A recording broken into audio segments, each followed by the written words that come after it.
Isang mapagpalang araw po sa inyo mga ka-Ilocanong Hilaw.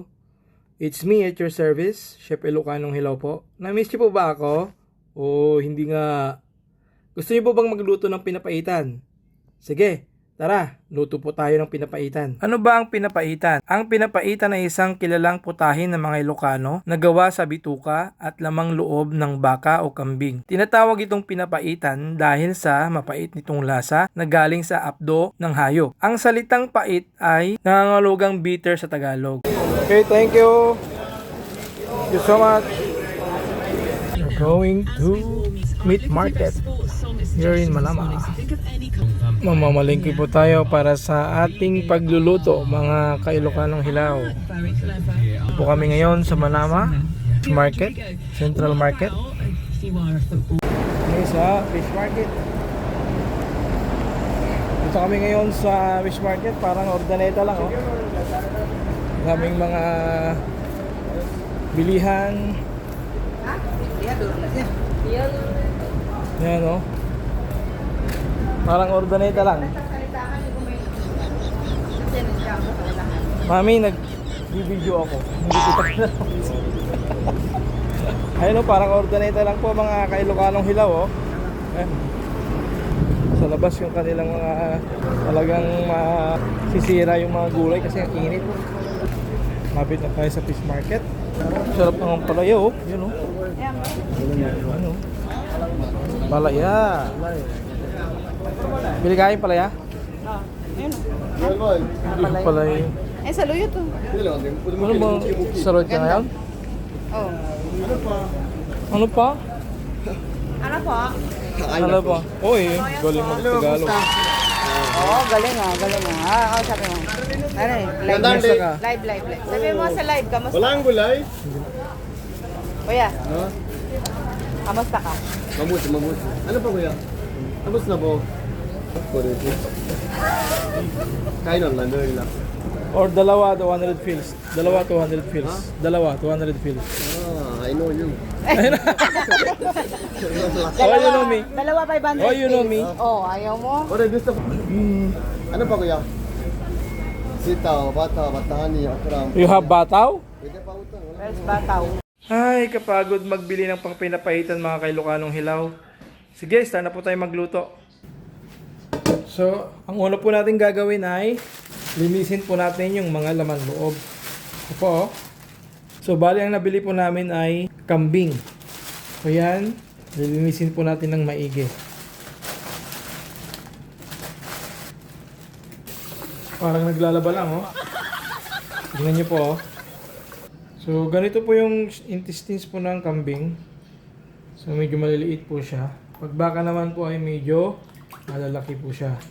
So, ito po. So, bali, nalinis na po ito sa market. So, kailangan lang natin makasiguro na malinis po ito. So, after po natin mabanlawan, lamasin po natin sa asin. Bago natin, isa lang po sa apoy or pakuluan natin. Lagyan po natin ng asin. Yan, lagyan na po natin lahat ng garapon. Sa garapon. Wala na po. Saka natin lamasin. Yan. Lamasin natin ng maigi. So, bali itong pinapaitan na to ay nanggaling po sa Ilocos. So, kaming mga Ilocano ay ito po yung aming favorite. Sa mga handaan, sa mga kasalan, or pwede rin sa birthdayhan. So, I think lahat po ng okasyon ay may ganitong pinapaitan na niluluto. Yung mga uso-uso po sa baryo, yung mga galing po sa iba't ibang bansa, reunion, yan. Ito po yung lagi nilang pinapaluto. Ayan, pwede na natin tanggalin yung tubig. At hugasan po natin ulit ng 2 beses or 3 beses para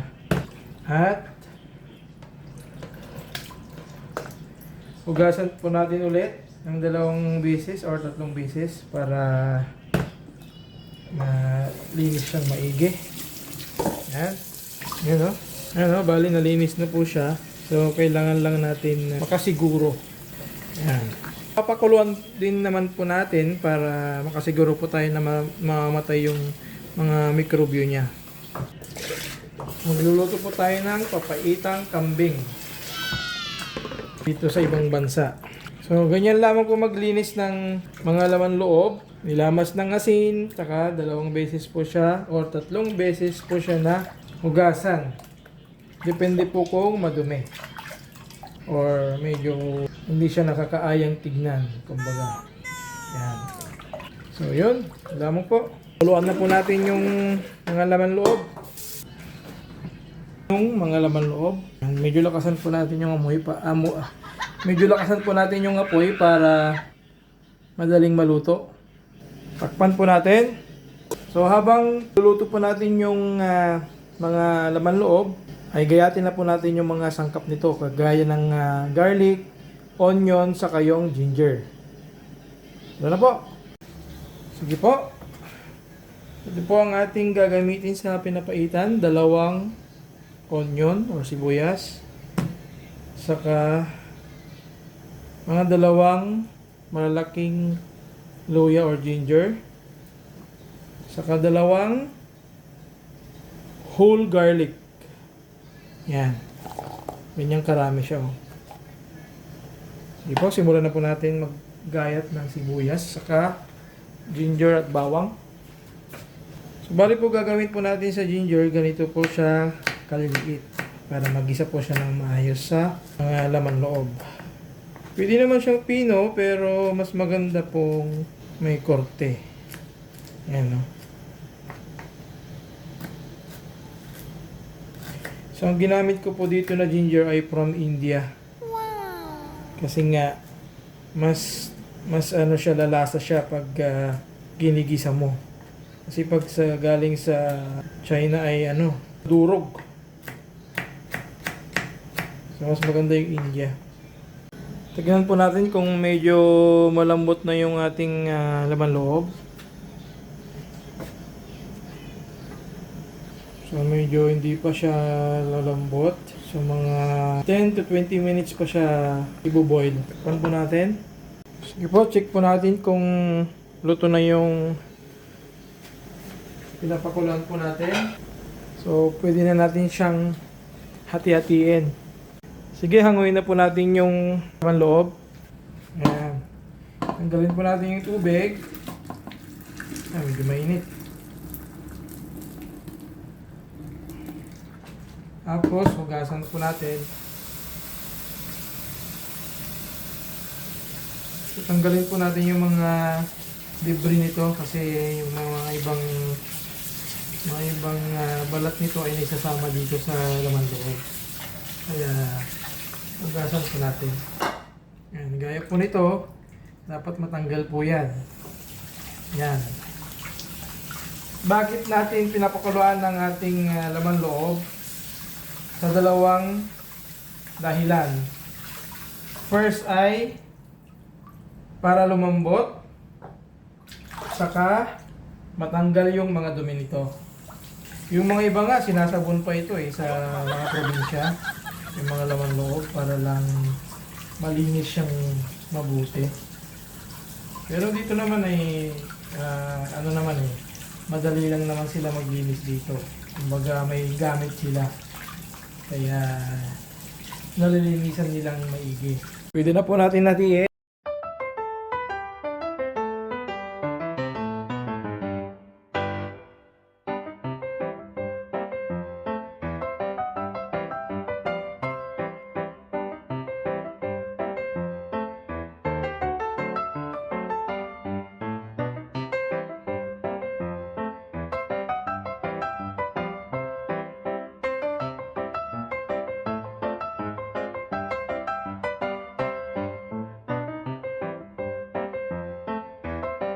Initin po natin yung kawali. Dito natin siya igigisa. Medyo lakasan po natin. Check po natin kung mainit na. Yan, mainit na po. Pwede na natin ilagay yung mantika.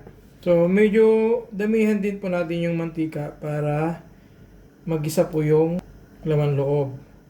Kasi ang gagawin po natin sa laman loob ay Piprito po natin para masarap siya.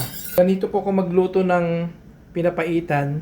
So, piniprito ko talaga yung laman loob para maglalasa siya. So, pwede na natin iuna yung sibuyas saka ginger. Yan. Pansin nyo po, inuhuli ko lagi yung garlic kasi nga madali siyang maprito. So, papait talaga siya pag mapiprito siya ng maigi. So, bali, ganyan kadami ng sibuyas, saka ginger, saka garlic kasi nga medyo panlaban sa kambing yung uric niya. So, ito yung panlaban. Onion, garlic, ginger. So, pwede na natin ilagay yung laman loob.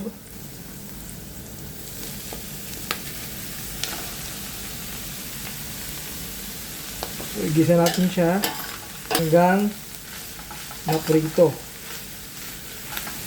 Haluin siya ng maigi para ma-spread yung mantika. Para maging even yung pagpiprito niya. So, hayaan natin maluto. Time to time, haluin po natin para hindi magdikit sa kawali. Ayan, pwede na natin ilagay yung garlic. So, pansin nyo po, hindi ko po siya iginisa kasi nga pag mag-brown medyo pangit yung lasa. So, ganito po ako magluto ng pinapaitan. Kasi magigisa naman po siya pag maprito na yung natin laman loob. Yan, ganyan po siya. So, ibang style po yung ginagawa ko. Gusto nyo pong gayahin, panoorin nyo po itong video na ito hanggang matapos. So, medyo kulang yung mantika. Lagyan po natin ng isang... Ayun. Nag-amoy po yung garlic kasi nga maganda yung amoy niya kasi nga hindi siya nagisa. Hindi siya naprito ng maigi. So, ganito po yung ginawa ko. Yan. Yung iba kasi hindi nila piniprito yung laman loob. Ako po, piniprito ko po para masarap siya. Yung iba dyan, gustong mag-order, paki-comment lang po sa baba para tirahin natin yan para hindi na matira pa ng iba. Dito po. Yan, malapit na po siyang maluto or ma-prito.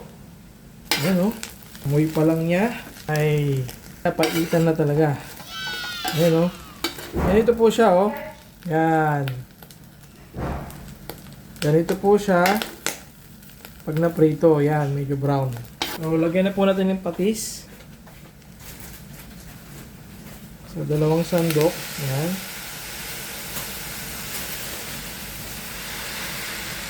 Yan. Lagyan po natin ng beef nor cubes. Lagyan po natin ng paminta. At turmeric powder. Yan. Haluin po natin. Lagyan po natin ng tubig.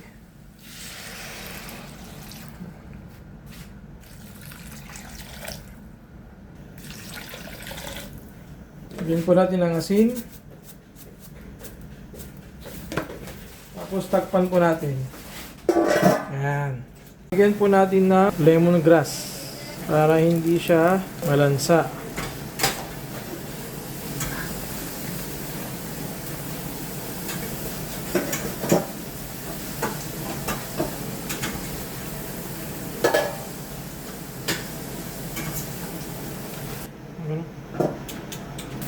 Sige po, pwede na natin ilagay yung pinapaitan mix.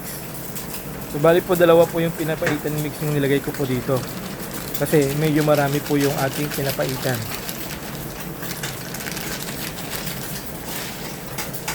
Haluin po natin para mag-mix po yung pinapaitan mix. So, bali po kulang yung tubig po niya. So, lagyan po natin ng 2 tasang tubig ulit po.